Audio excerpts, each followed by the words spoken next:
So last time we looked at the material balance practice. Today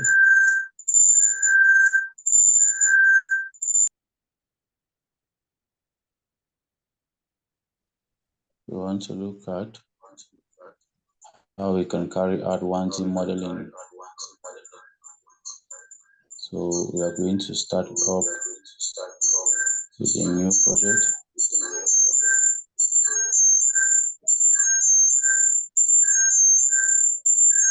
Okay, from there we'll take 1G model.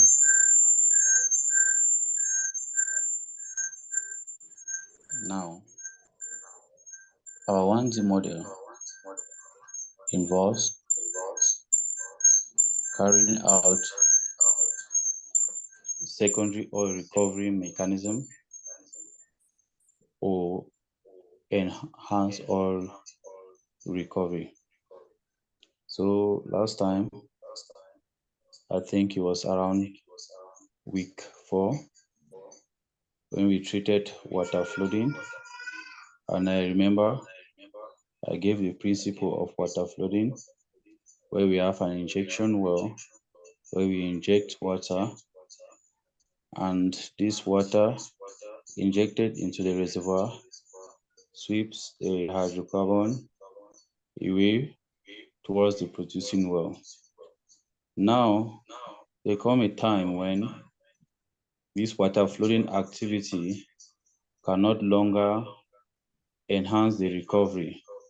So what we have to do now is to move to another step forward in applying the tertiary oil recovery mechanisms, which is generally called enhanced oil recovery. So if we are injecting our water, if it is just water flooding, then here we are going to have it none. But if it is an enhanced oil recovery, we are going to toggle this down and choose the exact enhanced oil recovery method based on what chemical we are adding into the water, or whether we are increasing the temperature or we are adding gas in it. There are basically two main chemicals that we can add into the water to enhance the recovery. We have surfactant and polymer. Polymer goes in to increase the viscosity of water and causes oil to become more mobile. And surfactant goes in to reduce the interfacial tension between the molecules. So each of them have their mechanism of action, and whichever one that is applied is based on the primary discovery of the reservoir. Probably they must have realized or recognized what is the main cause of the depletion within the reservoir. So we are going to start simple. So we'll start with, first of all, secondary recovery, which is water flooding. So we just have our water. It could be water, it could be gas, but in this case we have water. So we have, okay. So we need now to include our PVT data. So drag this to this side. All right. So we open our Excel sheet. We have our PVT data. So we include our PVT data. Our gas oil ratio is 271. Our oil formation, our oil gravity is 1.095. Our oil gravity in API is 24.8. 0.3.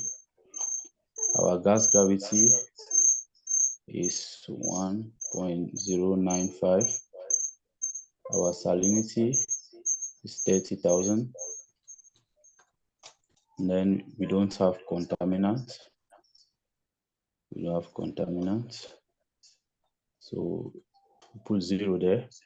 All right, so from there now we can also do PVT matching, which we have already done under Prosper. So we know how to handle that. So we can come to match. If we have our PVT data, so we will copy all of this. Copy.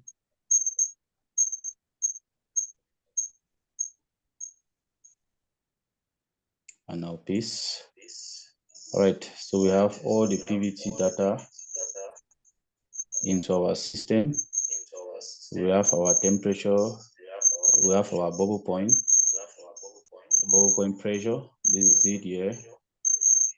So we can go now to match. The formation is okay, you can click yes. Then we calculate. We can always plot the various data. For glass soup, we can plot the gas oil ratio. Then we go to our match data. We plot also the gas oil ratio. You see that there is a good match. So you can plot all the other properties also. So from here, they are telling us that for this particular correlation, glacial is the best, and for oil viscosity, BAR is the best.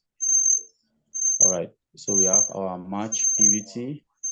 So we see it toggle there, used matching. So we have okay. We go now to our reservoir parameters. We want to carry out water flooding. So we have our reservoir properties. So come to our Excel. What you have here, we click. Okay, we now have our properties. We have our injection rate. That's our injection rate there, 1,500. Our start of injection, we'll just put 01/01/2023. Okay, we go to our fluid properties.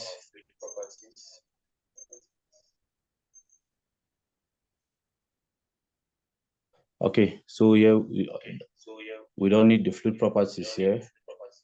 We need the reservoir properties, the length of the reservoir, that is it there, 1,000. The width is 500. The height is 35. Oil water contact. The oil water contact is 40. The oil water contact is measured from the toppermost part of our reservoir. It's not measured from the surface of the earth. So if I have my reservoir here and there is a oil water contact in between, it is measured. It's measured from the top of the reservoir right up to that oil water contact. That's why we see the value like that. Our bed is horizontal, so the dip angle is 0. Permeability is 100. Porosity, that's our porosity there, 0.24. We have our cold water saturation. Cold water saturation is 0.28. We have our cut-off water cut. We know that definitely as we are injecting water, we are going to have breakthrough period. A breakthrough period is when this water that is injected starts appearing at our producing well. So we know that after a certain number of time, or after a certain period of time, we are going to be having the amount of water in the oil increasing. So we are going to be having more water than oil. So we want to have a cut-off value where the system stops simulating. so that we know that, okay, if we say that our cut off for water cut is 60%, immediately the water cut value becomes 60%, the system stops the simulation. That's what we want. So we'll just put our 70% there. Reservoir pressure, I think we should have that.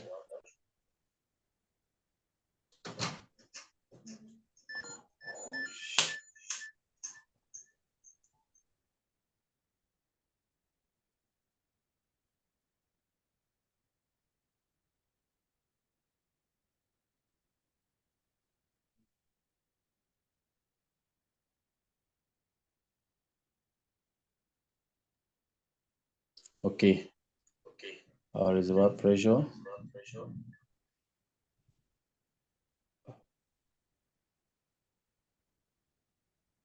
All right, not given.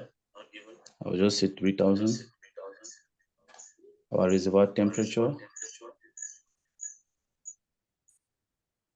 Reservoir temperature also not given. So I'll put it around 210. All right. So those are the informations that we need. All right, we move now to relative permeability. In this case, since we have our relative permeability data, we will not take the Fourier functions. We will take table. So from the table now, we can come here. We copy this for water. Copy and paste. And then this for oil.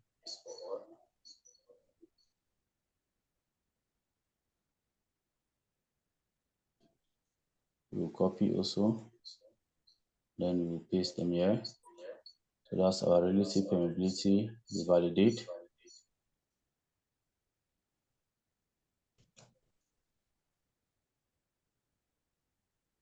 All right, let's be sure that we have everything that is needed. Okay.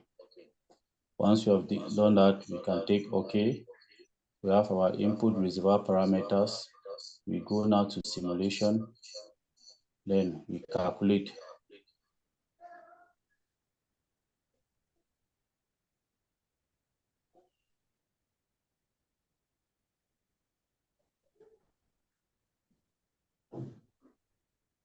Okay. Once we calculate, we see exactly what we have. So we are saying that our breakthrough period, that is a time when the injected water starts appearing at our producing well, is going to be on the 21st of June 2023. That's when we are going to have our breakthrough period. What's our recovery factor? This is our recovery factor. What is the amount of water that have been injected during the breakthrough period and during the end of the simulation? So once the breakthrough starts, much and more water will produce. So along a period of time, around the 26th of the same June, we reach our cut-off water saturation.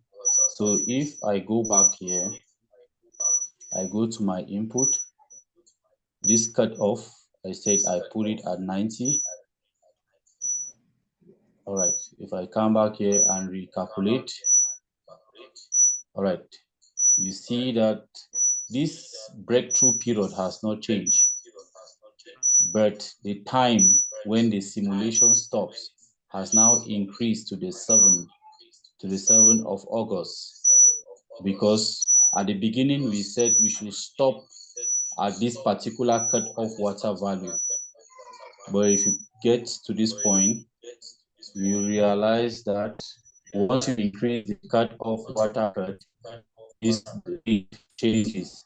This is where the simulation stops.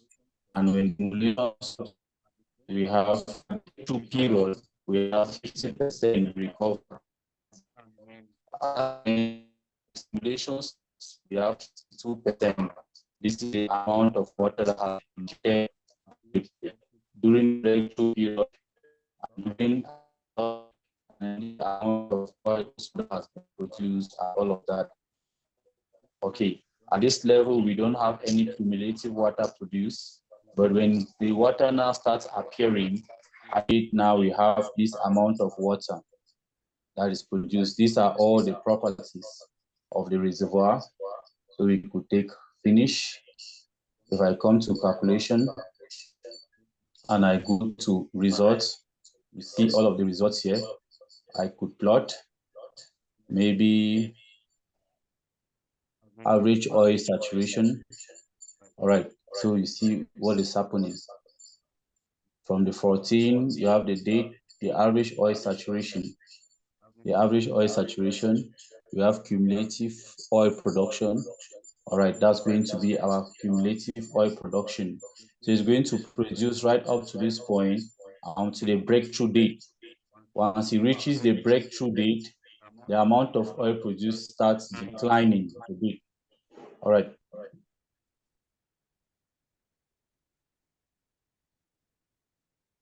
So what we will do now is just to save this results. So we'll just save it as water flooding. We'll just save it as water flooding. All right, done. All right, so we can take this. All right, so that is our water flooding analysis. Now, what if we want to introduce the enhanced oil recovery now? I'll go to option. All right, my enhanced oil recovery type, remember it was none. So I'll come back here. I will now want to do surfactant and polymer. So I'll click on this. I take done. My PVT remains the same. My PVT remains the same. I go to my input reservoir parameter. We realize as this put now has been highlighted.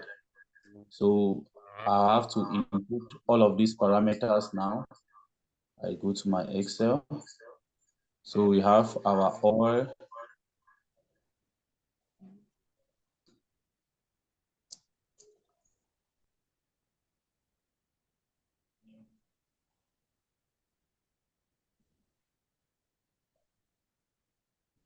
Okay, it seems like these other parameters are not still required. We already have this. Oh, no. Okay, for green density, if it is sandstone, we could put 2.65 green density of sandstone. All right, we come here now. They are asking us for the polymer concentration and the apparent viscosity. So we'll come to this. This is our exercise that we want to carry out. All right, so this is our injection well, and that's our producing well. So now for polymer, okay, that's the green density that we used. Now for polymer, we have this, so we could just copy this. Copy. Then we paste it there. The rock absorption, they have given the rock absorption coefficient of 1, the oil partition coefficient of 0.05, no, 0.05, 0.05. Then for surfactant, that's our surfactant flooding. They have given us for surfactant concentration and the surface tension. Remember,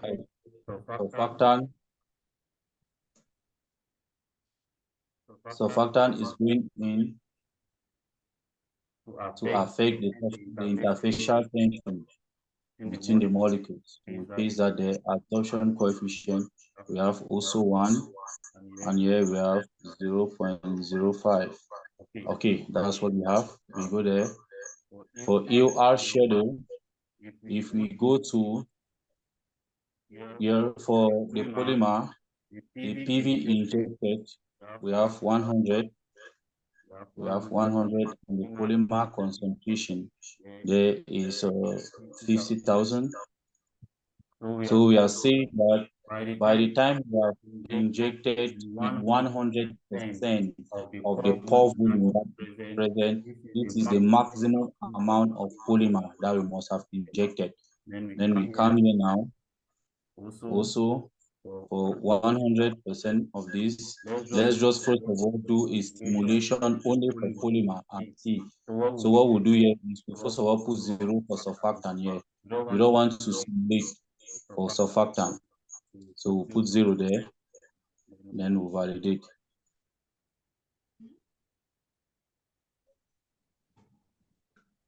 All right. So we have that. Okay. We go now to our calculation. We will recalculate now. We are recalculating now for polymer. We are recalculating now for polymer.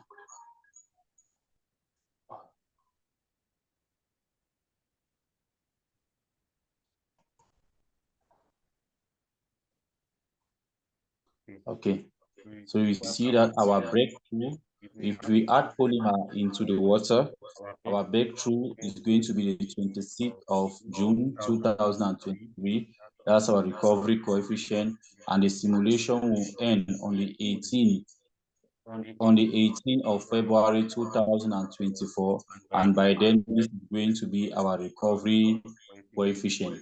So we could take finish there. Then we come to our plot.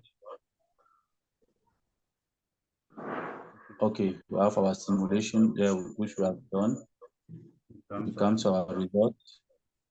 All right, this is our results. We could also plot to see. Let's clear this. Remove. So the first one was water flooding. This is what we are. This is where we are now. Cumulative oil production. That's your cumulative oil production. That's your recovery factor. That's your recovery factor, which is matching with that. So on this axis, this is the axis of recovery factor, and this is the axis of cumulative oil production. Clear all of them.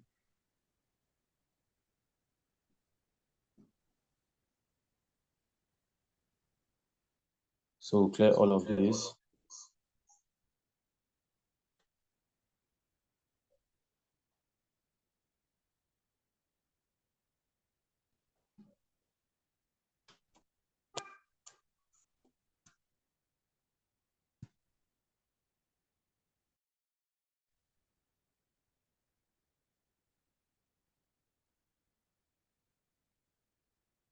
All of this.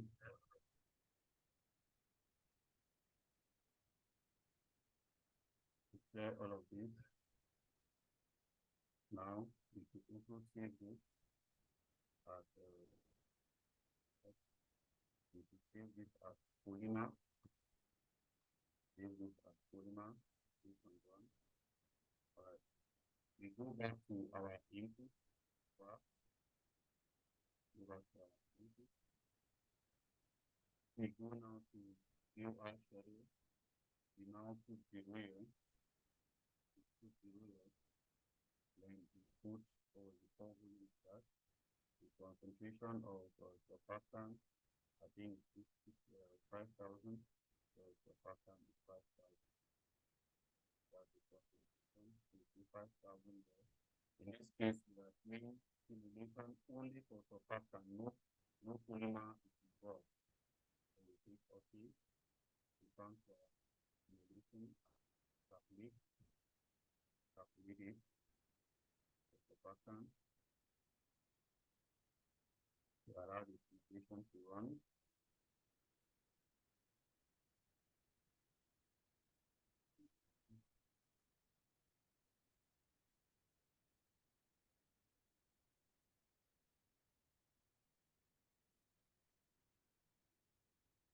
Okay, so you realize that we now see what is happening here.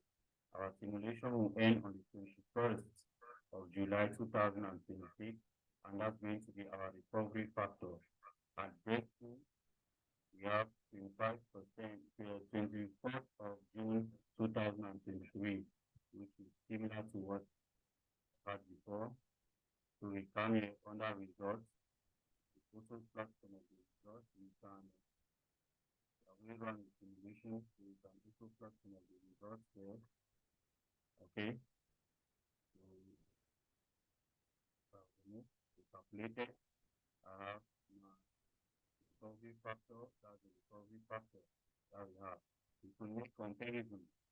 So this is for surfactant, our terminal to polymer, and I will also give the recovery factor so that I now compare the two. I can give a comparison between the two. You actually see that this one takes a longer time. The recovery factor is not different, but at this point, the simulation ends. But for this other situation, the situation of surfactant, it keeps going. It keeps going. So we'll do all of this comparison at the end. So let's just save this. Let's just save this as a surfactant. Let's save this as surfactant.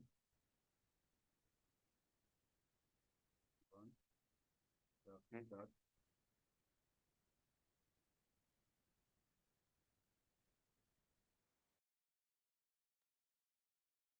All right, we have saved this. So it's done. Let's come back now and do a simulation for both and see what will happen. So here now, what we had was 50,000. Let me be sure. Okay, 50,000. All right, so we take done. We go now to run simulation and we recalculate. We recalculate for the two now. We recalculate for the two. All of this plot is telling us how the injected water is going to be traveling along the length of the reservoir. Remember, our reservoir length was 1,000, so it's going to be traveling. So this is exactly where it ends. This is the recovery factor. This is our breakthrough period. All right, so we can finish there. Then we go to results. Then we can save this.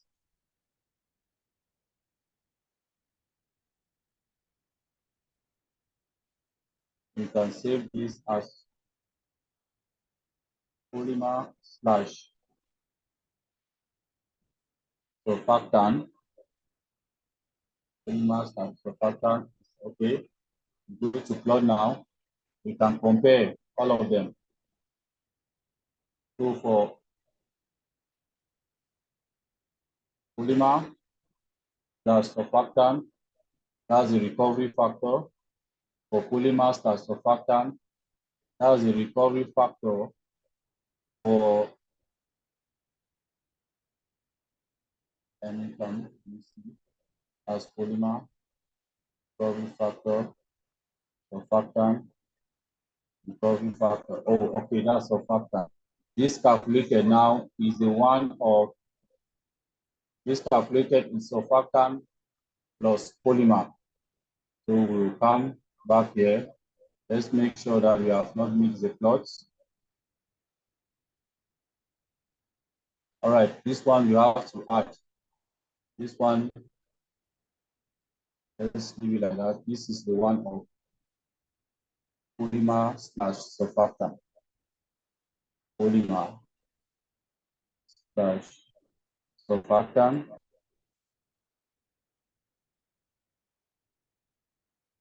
All right, so go to our plot. So we can see the one of surfactant. We can see the one of polymer. Then we can see the one of polymer slash surfactant. Okay, yeah, this is the one of polymer slash surfactant. So you can actually make a comparison between all of them to decide which one is the best fit. If you're going to inject only polymer, or you're going to inject only surfactant, or you're going to inject polymer and surfactant. That means you're going to add both polymer and surfactant into the water. Okay.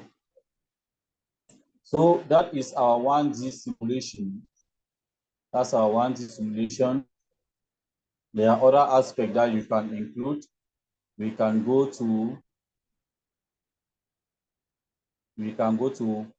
hot water, you increase the temperature of the water. From there now, we have our fluid properties already, the reservoir properties. All right, we have our reservoir properties. You have to go also and put on this the rock specific capacity and all of that. And then you have to also include all of these parameters and also run a simulation. But for now, we are going to end with what we have done so far. So what you have done so far, you can do a comparison between all of them. So we'll come back to our option. We'll leave it back. We'll go back to our surfactant there so that we can see the plots. The reservoir parameters, we say okay.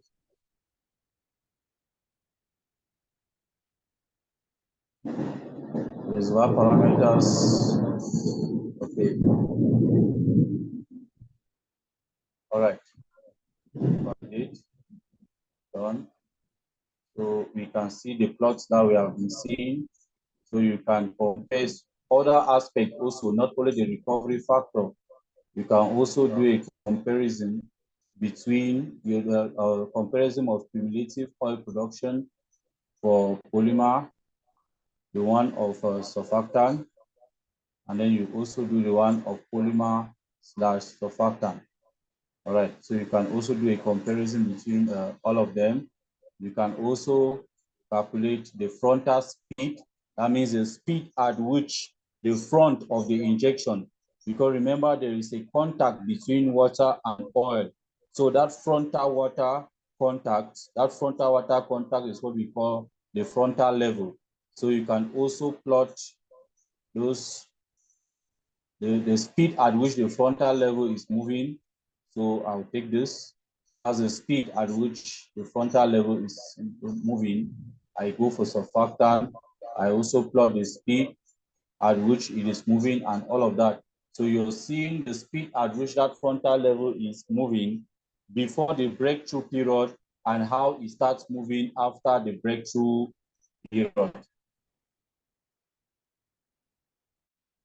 Okay. So there are other parameters inside the Excel that you could also do and run some simulations there. You could also run some simulations there. You could also design and run some simulations there. All right, so that's okay.